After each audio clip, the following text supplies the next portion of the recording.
And how would I know whether or not I'm a virgin? And if I'm not a virgin, when did that change? God fucking loves to watch.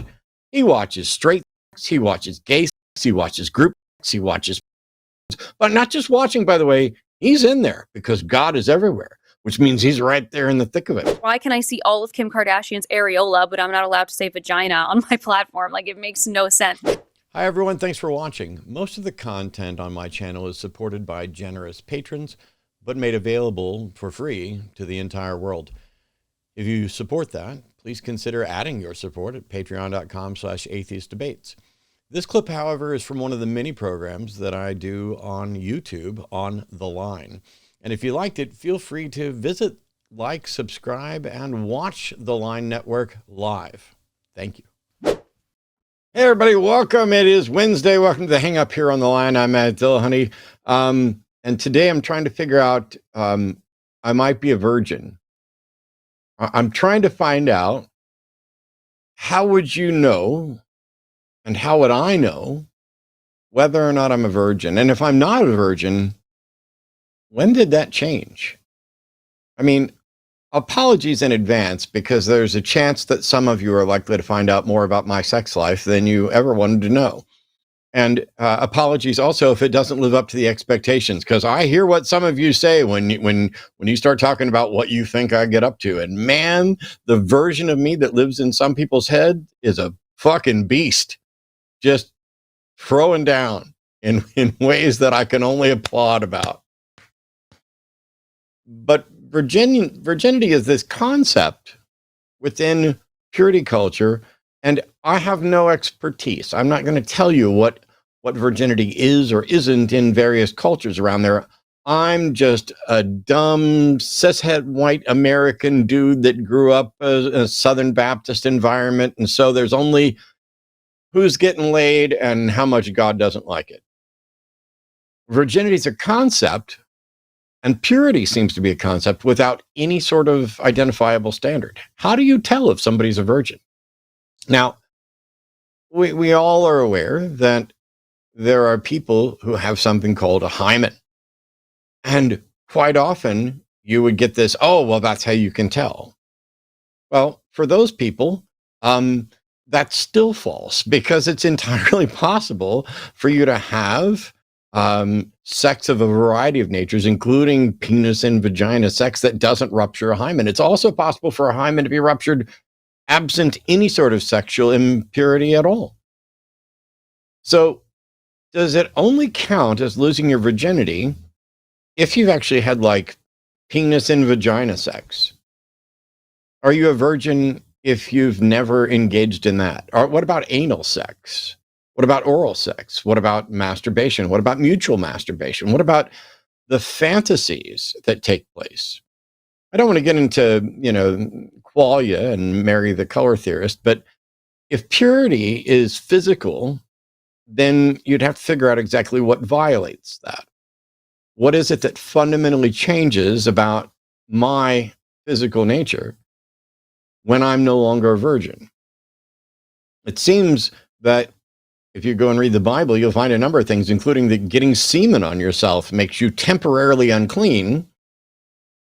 But that's not very clear whether or not that changes whether you're a virgin. And that's true, by the way, even if it happens in your sleep. You are unclean because you had a wet dream. If the purity that we're talking about is mental, then virtually nobody is a virgin after they've experienced their first sexual fantasy. So then you get into other questions. These are fun sometimes. Does it require an orgasm? Well, clearly the answer has to be no, since we already identify plenty of people who've had sex. Let's be honest. There's a lot of women who've had sex who unfortunately have not been able to experience an orgasm because the people they're having sex with aren't living up to it. And maybe they've got some issues of their own, but you can have intercourse and get pregnant and never have an orgasm. I had and I'll apologize in advance, nobody will really know who this is, but I had a girlfriend early on. I had sex for the first time with a woman in a Camaro when I was 15. She was 18. And so that was the first time I ever had proper PIV sex. And me telling you that should make most of you go, yep, he's not a virgin. Although we can only assume that I'm telling you the truth. But I had an early girlfriend where we decided that we were going to be, save ourselves for marriage, at least after having done it once with somebody else. We were going to save it until we got married. And so then we came up with amusing little special rules for us. It reminds me that if you look up Garfunkel and Oates, they have a song called The Loophole, which is about anal sex being the type of sex that God can't see. So it's, fuck me in the ass because I love Jesus. But it's hilarious. It's incredibly well thought out. But we would come up with different loopholes, which is if you put it in, but you don't move around too much, you're not having sex. And if you do it, but you don't actually orgasm and come inside the person, doesn't count. That's fine. You might as well just, but does a condom block that? And you couldn't have the no orgasm rule because we were teenagers. We were going to have orgasms all the time, or at least try to. But does it require an exchange of bodily fluids? Because that happens when you're kissing. It happens at other times. It happens whether sex in any normative sense is taking place at all. And does a condom blocking bodily fluids make it not sex? I don't know. This is all, some of you are like, this is just absurd. Matt's just saying stuff. We all know what virginity is. Do we? Call in, let us know what virginity is, how you can tell. Primarily, there are a number of biblical takes on virginity and issues related to sex. And I'm not going to get into other cultures like I mentioned, but for example, the Bible doesn't like eunuchs. If you can't enter into the congregation of the Lord if you've been wounded in your junk. It's there in a number of different passages. But also, God really loves eunuchs. And in Isaiah 56, he says that he'll give them something better than children. And I'm like, cool, PlayStations, whatever. There's tons of things that might be better for kids than some people. So you go eunuchs. But if you were a eunuch and you're not allowed to enter into the kingdom or into the congregation of the Lord, then why did Philip baptize a eunuch in Acts 8:26-38? Why did Jesus, when talking about eunuchs, note that some eunuchs are born, people are made eunuchs by others, and some make themselves eunuchs? So if Jesus is acknowledging that some eunuchs are born, this is Matthew chapter 19, I believe, and that means that some people are born prohibited from entering the congregation of the Lord. How is that their fault? How is any of it their fault? How is it their fault if somebody else made them eunuch? It's very strange. In Deuteronomy and Exodus, if you serve God, there will be no barren men or women amongst your people. Now, we all know that's bullshit. We all know there's people who have spent their life sincerely dedicated to some God. Must be the wrong God, or they're doing it wrong. Because, man, they got to go in for fertility treatments and they might never have kids. Somebody in that relationship's clearly not serving God according to the Bible. And if it doesn't work out and you want to get a divorce, the Bible's really confused about that as well. First of all of the rules are written from the standpoint of what a man can do with his wife and with women, or I should say with his wives and with women in general. Because men can get a divorce in the Old Testament for whatever reason. Deuteronomy 22, if you find you hate your wife, boom, you can get a divorce. If you find that she's unclean, we're not really completely sure what that is, but if you find that she's unclean, maybe she doesn't keep the house, maybe she doesn't bathe, who knows? I don't know. You get to the New Testament and Matthew, you can only get divorced for infidelity. And then you have other verses like in Mark and Luke that says divorce just isn't okay at all. And Paul in Corinthians says that you can divorce your unbelieving wife. that the spiritual component of your relationship is the part that matters. And all of the rules are written with respect to what men can do with their wives. Nothing about what women can do with their husbands. Even setting aside the heteronormative aspect of this, that's just raw patriarchal nonsense that we've come to expect from the Bible. Men can take more than one wife. That's in Exodus. There's also, by the way, this is all irrelevant because all of you people, all you Christians out there who are sitting there with your loving partner of 35 years who you probably would have divorced if your religion didn't abandon it, and you're looking forward to spending eternity in heaven with that person, there's no marriage in heaven. That's only something for here. And Paul told people not to marry unless they just couldn't stay celibate. If you just can't keep from fucking, I guess you can go ahead and get married. But the rest of us, the more pure of us, we will remain clean. In Leviticus, it says you're unclean until evening if you masturbate and get any semen on you. There are a lot of people who point to the story of Onan and say that this is a command against masturbation, but I was taught that it had nothing to do with masturbation. Onan, by the way, his brother died, and he was under an obligation, according to law, to have sex with his deceased brother's wife in order to try to impregnate her. And when he would go in and have sex with her, which he did, he would pull out and not risk inseminating her. And that has nothing to do with masturbation. That's entirely about disobedience. But it's about disobedience to the command to be fruitful and multiply.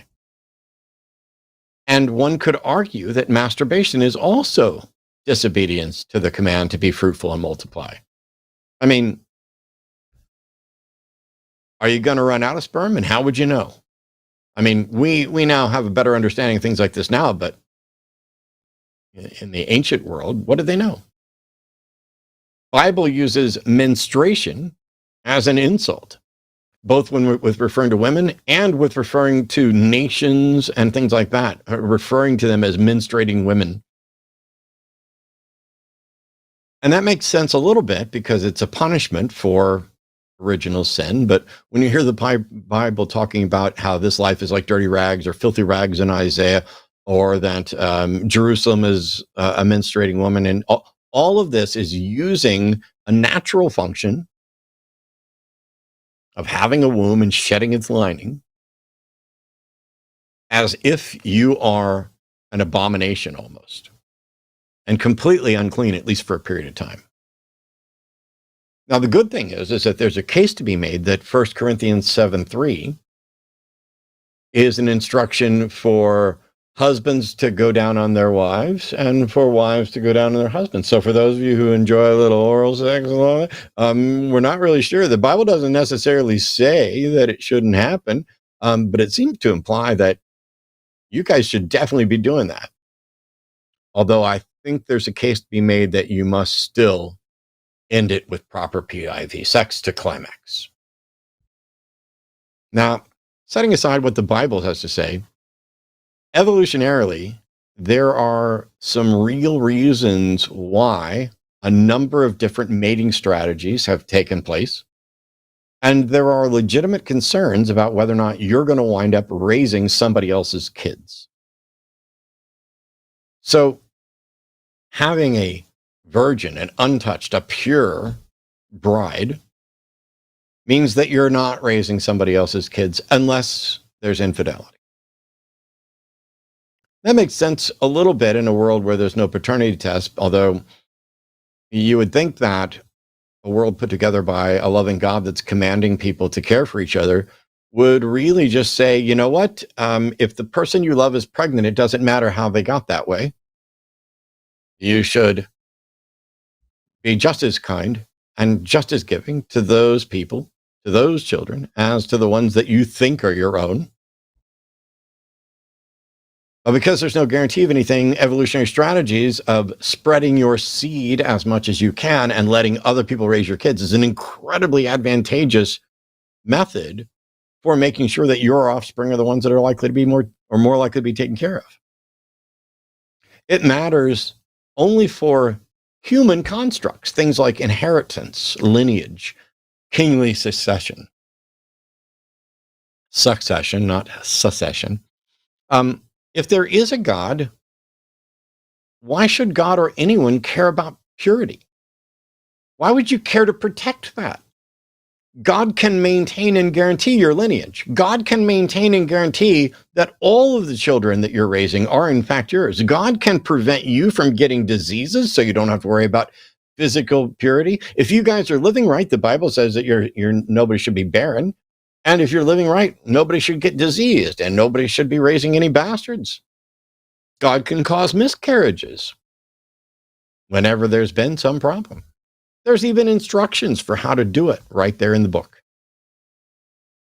These antique ideas about sex and sexuality, what will it take to get rid of them? Because there's no such thing as virginity in any useful sense. Here we go. Don't think of a pink elephant. Whoops, too late. You did. Don't think about having sex. You're welcome, by the way. Without getting into, as I mentioned, qualia, I recognize that there's a difference between fantasy and reality, and that imagining having sex with someone, real or not, isn't the same as engaging in sex with them. But what does it change about your mind and or your body that would make somebody impure? In any sense, worth caring about at all? Apart from real concerns about sexually transmitted infections, and I am absolutely in favor of safe, responsible sex. But the rest of it seems to be an attempt to scare people into a fear of the wrath of a God that doesn't do anything but watch. Despite the proposed threats, God just sits. God fucking loves to watch. He watches straight sex, he watches gay sex, he watches group sex, he watches masturbations, but not just watching, by the way, he's in there because God is everywhere, which means he's right there in the thick of it. When you're masturbating, when incest is happening, when the sex is consensual, when the sex is not consensual, when he just sits there and ignores the fact that people are desperate to procreate and they're banging their little brains out, begging for him to let them get pregnant. And then he also watches when people who are like, please, please, please, please don't let me get pregnant because they were irresponsible, wind up pregnant. It's almost like God doesn't even exist. I mean, the same thing would be happening whether he was watching or not. God fucking loves to watch. God likes to watch, and if he knows everything and he understands everything, then God knows exactly what it's like to be a virgin, and God knows what it's like to not be a virgin. So is God a virgin? Whether God has actually had sex in any physical sense with anybody, if he knows and understands everything, and ultimately this everything, even the physical realm that you experience, are just brain states and memories and recollections and constructs, then is God a virgin? Has God fucked everybody? Everybody who's ever done it? Like, biblically speaking, is sex only okay in marriage? And marriage according to whom? Marriage according to the state? The church? Which church? How can you tell? If you're supposed to greet people with a kiss, as the Bible recommends, is a hand job also okay? We're going to answer all those questions tonight. Please welcome Alyssa Ljub, sex educator and all-around great person to answer all of these difficult questions. How are you? Thanks so much for coming to hang out on the Hangout. I am so good. I loved every minute of everything that you shared. That was awesome. Sweet. That's, by the way, what you want to hear after sex. Yes, generally. Yes, I would say so. It is so great to be on the Hang Up. This is like, I feel very, it was interesting because I was watching the chat and sort of like,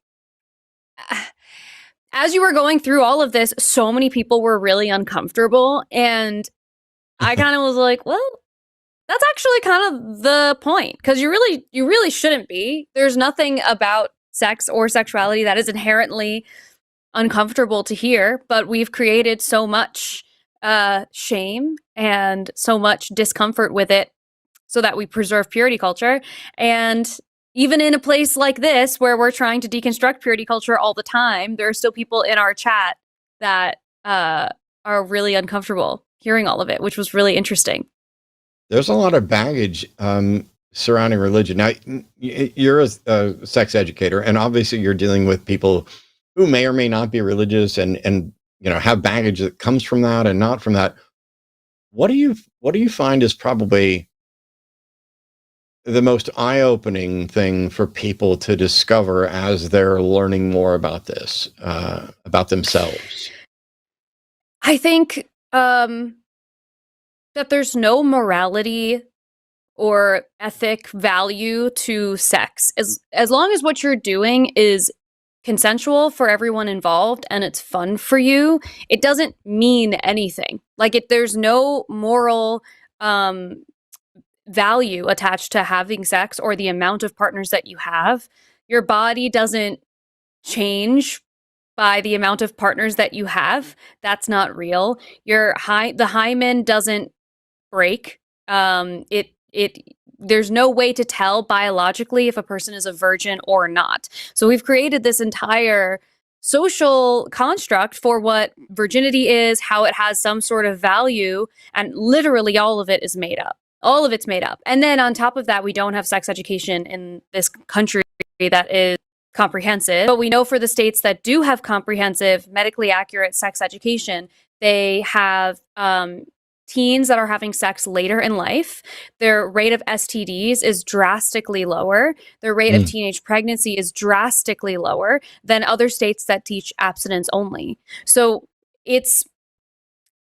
we've like kind of bent a knee to purity culture, and we kind of take like 2 steps forward and 10 steps back, unfortunately, a lot of the time. Yeah, it's for me, I mean, I'm not going to dig in on all of my little personal issues or whatever else, but I used to think I had virtually no baggage related to sex. That's not true.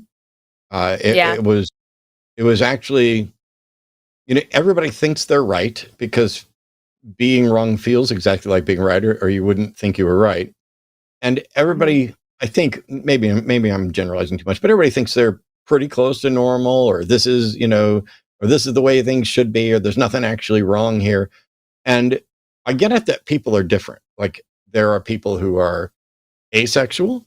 There are people who are, I don't know if hypersexual is the word for it, but people have libidos of different strengths and different, like, I have friends who are perfectly cool with casual sex.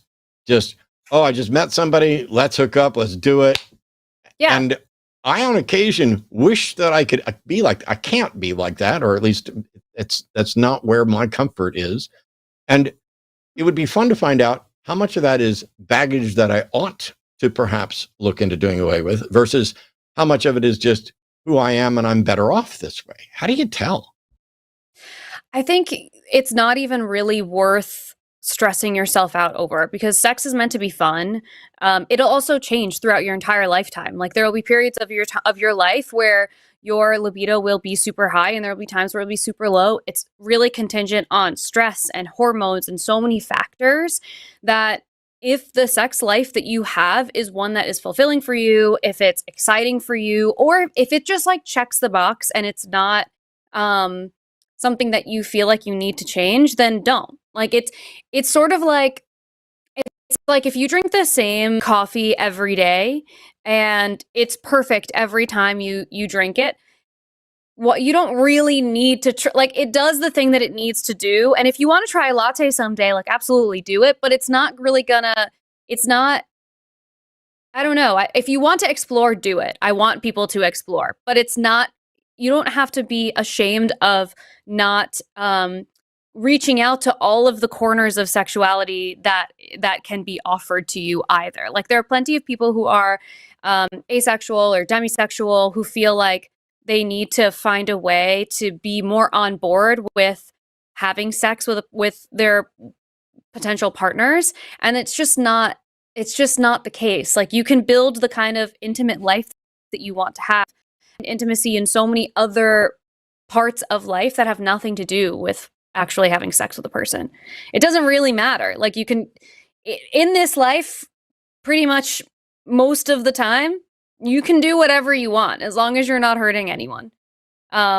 So, I think it also, anytime anyone asks me about any kind of like research or surveys or whatever about sexuality, the part that's always so interesting about how we view sexuality is that it is always going to be through the lens of a societal construct that we have now. So when we have these surveys where we ask people, if you've had sex with, 25 people or more, do you feel negative about yourself? Like, do you have a negative evaluation of yourself, and do you think that you are morally not as good as someone who has had less sex? If the survey tells us that that's true, then people are going to take that information and run with it and be like, see, if you have sex with more people, you're going to be upset later. And it's like, right, but that is survey information based on people who have spent their entire lives being told that that's the case. So anyway, my whole point in saying that is we've grown up really saturated in culture that values purity, that values having few partners, having sex later in life, saving yourself for marriage, all of that kind of stuff. And it actually doesn't mean anything. And you can just do whatever you want.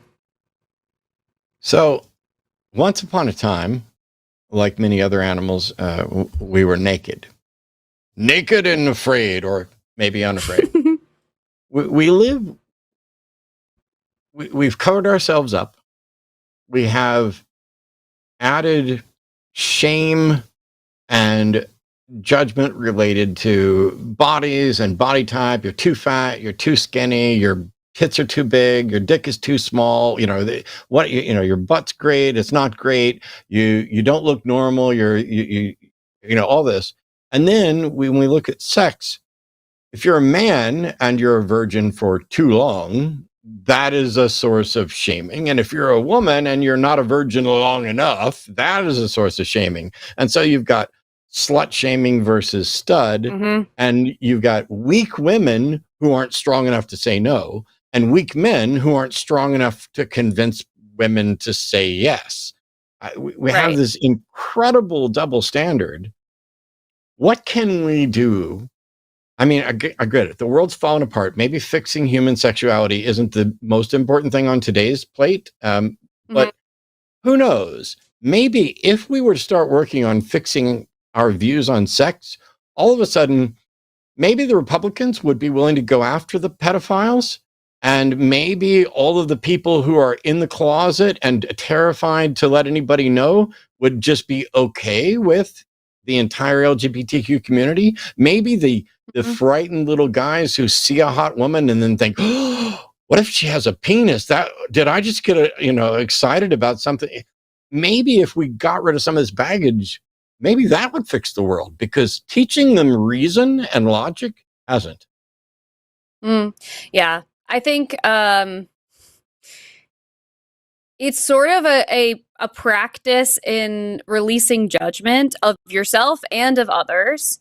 And starting with sexuality is kind of starting with the hardest piece. Like, if we can actually heal the way that we feel about ourselves as sexual beings, I think it then sort of expands into other things. I even think about how if you look at Donald Trump, for example, this is a person who so badly needs to feel superior to everyone else, so much so that he lies about his height, about his weight, about whether he's wearing a hairpiece, what his skin color actually is, like doing all of these things. And in reality, those are things that he's processing are making him more attractive. So like, our sexuality is deeply tied to how we feel about ourselves, even in how we present ourselves.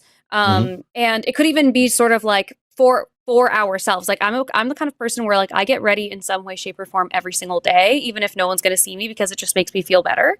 So even in that sense, our appearance is really tied to our sexuality. So I think that that's true. But sexuality also gets pulled into human rights issues all the time. Like if we had a better perspective of human sexuality and were able to normalize it, how different would conversations about abortion and about bodily autonomy feel? Like if we had access to this level of thinking where we could understand that actually if you teach young people how to responsibly have sex, they will responsibly have sex. They will do it later in life. They will do it protected. There will be fewer teenage pregnancies. There will be fewer abortions. We know this. Like this is information that we know. So healing those things ends up expanding into all of these other areas of health and human rights. So it seems like sexuality, I think, feels isolated because we think of it as, you close the bedroom door and it's what's happening here. But in reality, it is much bigger than that. It affects how we feel about ourselves. It affects how we communicate with other people. It's sort of like how we talk about the dick measuring contest. The reason we're doing the dick measuring contest is because we want people to know that they have a big dick that they have sex with. You know what I mean? So it's like it's all part of the same thing. So it just drives so much. And I understand why it feels isolated, and I think that that's purposeful, but it is so involved in so many other areas. Health, human rights, all of it. Ego, it's all tied into the same thing. When I was a kid, and I'm kind of asking just to kind of lead up. I'm pretty sure we're doing it wrong. I mean, the education part, the sex part, we're probably doing wrong too. But but the education we're definitely doing wrong, and yet there are these old methods. I remember they'd bring in a dental hygienist, and they'd make you chew on the little thing to show you all the crap on your teeth and everything else, and they'd teach you how to brush your teeth. There were people who listened and learned, in part because they were terrified of, they call them yuck mouth because they don't brush and like my teeth like this. And that was on the Saturday morning cartoon stuff. And it's, it's a scare tactic. Take care of your teeth. Despite knowing and understanding all of that between diabetes and another thing, I ended up having to have all my teeth essentially replaced. So even knowing this doesn't really help everybody. And yet, when it came to sex, the only thing I remember, there's only two things. One was my parents saying that sex was a wonderful gift from God within the bounds of a marriage, and everywhere else it was poison. And the school basically giving a list of all the diseases that you were likely to get if you engaged in sex at all. And I was, right. This was before, like I did sex ed before there was an AIDS epidemic, before, even that started entering the discourse. Have we changed for the better in how we're teaching sex education? And if not, if so, what have we done? And if not, what do we need to do? So right now, I believe it's 14 states in the United States that, as of now, are using medically accurate, comprehensive sex education programs in schools. And that includes education that can start in like kindergarten and first grade. And those conversations are about bodily autonomy, and they're about like very, very, very basic level consent stuff, but it ladders up into skills that are important for your sex education later in life. So all of it is age appropriate as you grow through the program. But only 14 states do that. And the other ones have sort of a different combination of abstinence only, medically accurate, and or comprehensive. And those are like three different categories that function on their own. And so though the states that are doing an abstinence only education, those are the ones with the high STI rates, high teenage pregnancy, teenagers having sex as early as 13, 14 years old. The ones that are doing the medically accurate, comprehensive sex education are those numbers are way lower, and there are teenagers who are having sex closer to like 16, 17 years old. So there are some states that are trying to improve their sex education, and there are some that are not.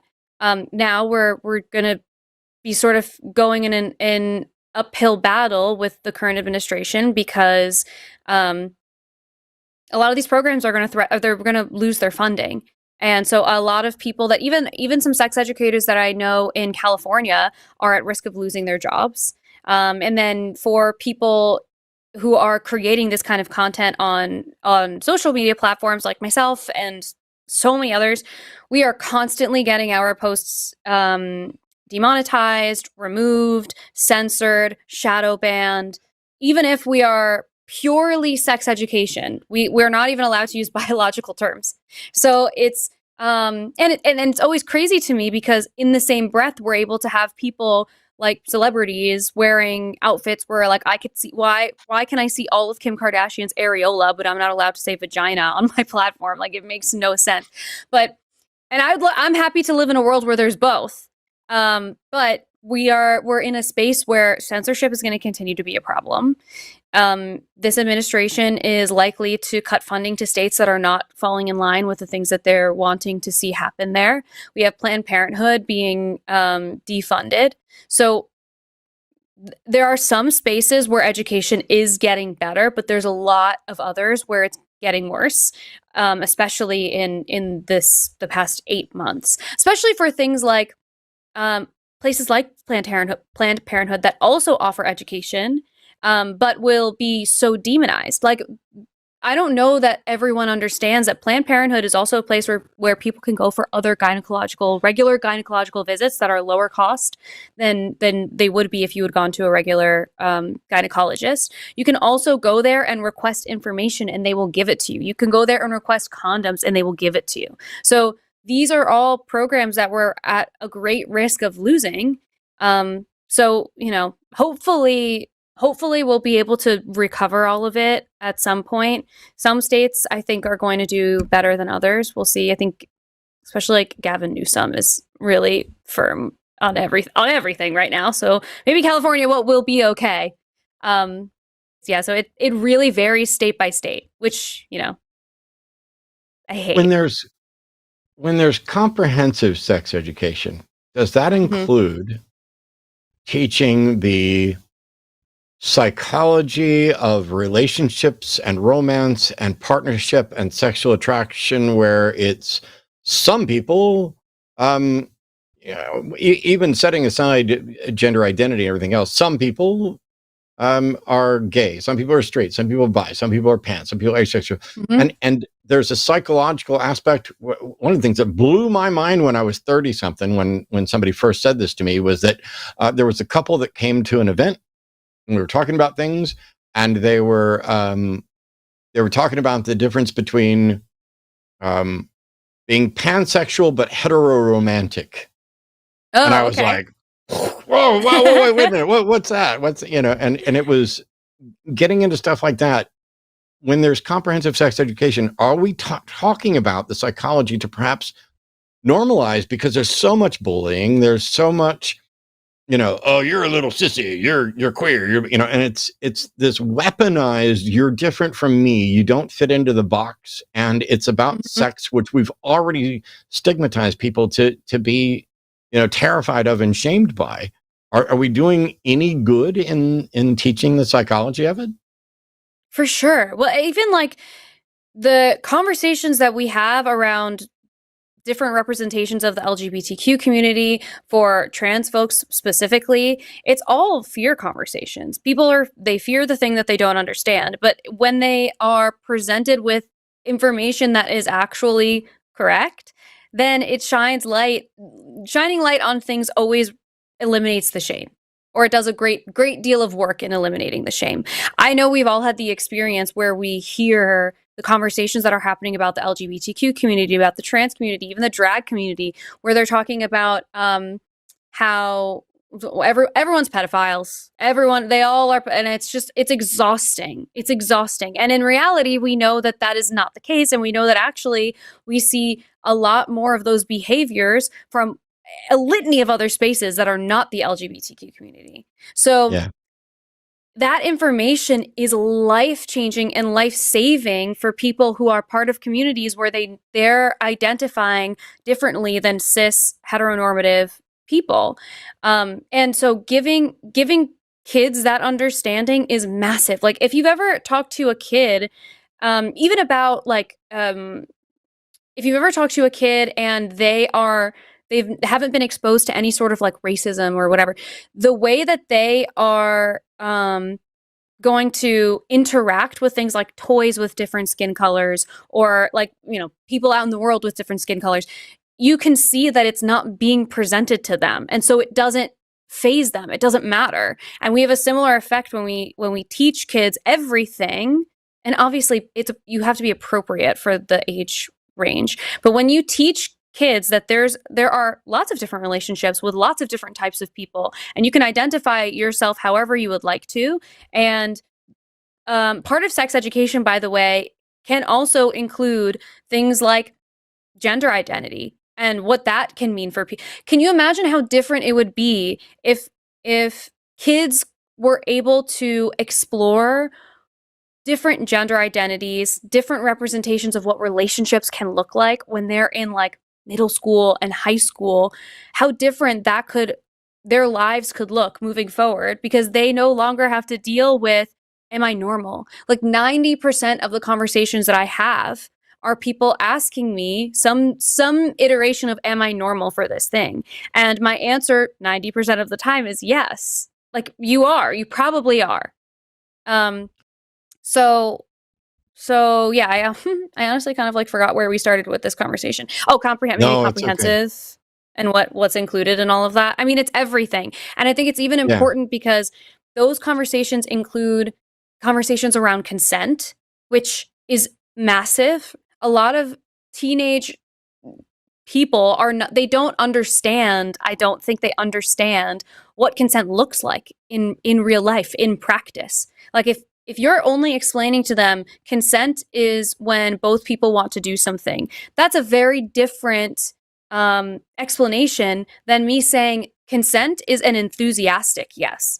It's not a yes that is, well, I don't know, maybe. And consent also is only consent if it is also reversible. So if you decide you consent to something in the beginning, if you later change your mind and that person does not allow you the freedom to change your mind, you actually have violated their consent completely. So these are important lessons, and being able to give these to young adults and to the adolescents everywhere would mean so much for how they develop later on. And I think that we would have much more successful relationships and much happier youth. Like we would understand ourselves and others and have a better experience. Well, it's nice to hear that at least there's been some improvement in some areas. We still, of course, we all understand. Please don't bother calling in to say abstinence works. None of us are idiots. Of course, abstinence works. You know what doesn't work? Abstinence only education. We know that doesn't work. It's an attempt to deny human nature. And if you're doing it on behalf of your religion, you can rationalize all day long that, well, they're getting what they deserve and blah, blah, blah. But we need to be teaching about informed, enthusiastic consent, that it can be withdrawn. And if we did that, it seemed like, I remember early on when people started talking more and more openly about informed, enthusiastic consent, the biggest complaints right off the bat,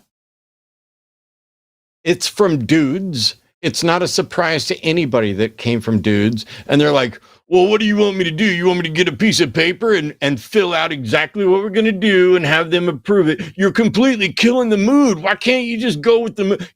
Why would I have to have a conversation about this when we could just go by feel? And what inevitably, the only time they're right about it killing the mood is when there wouldn't actually have been consent to begin with.